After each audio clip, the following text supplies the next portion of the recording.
السلام عليكم. كيف الأحوال؟ المهم، جيت نهضر على سعاد الزغيبية اللي ما عندها زهر. داكشي كله اللي وقفاتو مع آية ما دارو حتى شي واحد، ودارتو زعما من القلب، لا هي ولا عائلة الشاوي. ايوا ساعة هذيك مرات الخال اللي كانت هي السبب الرئيسي في المأساة اللي عشتها الطفلة آية، ولات هي الكل في الكل، وتقدر تكون هي اللي دبرت لها على الراجل. داكشي علاش كتصرف داك التصرفات هكاك، زعما هي اللي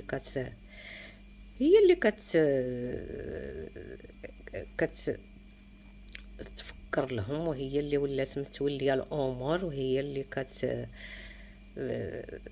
تحكم فيهم، وهي اللي حتى لاخر لحظه عاد بانت ولات هي الكل في الكل،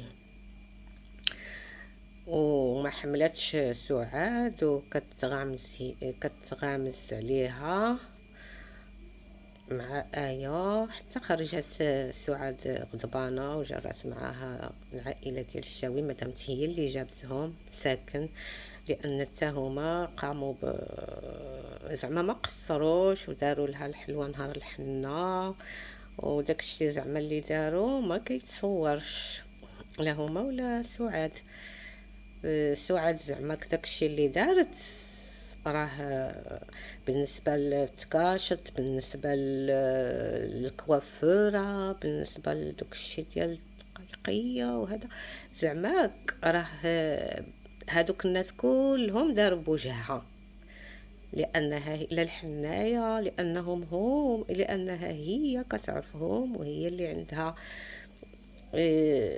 سوابق في العراسات وفي الحناني وداك الشيء. دونك واخا كاع تكون هذيك مرات حبيبها هي اللي جابت لها الراجل، ما هذاك التصرف هكا ياك ما زعما ما خصوش يكون، بالعكس حتى هي خصها تهز بسعاد، لانها فرحات لها بآية اللي كتقول بانها عزيزه عليها وهذا. دونك هذا كيبين بانه راه ما عزيزه عليها لا بنت لا حتى شي حاجه، وما كنظنش انها غتكون عزيزه عليها، وهي ضربات في السيده اللي وقفات معاها حتى لاخر لحظه.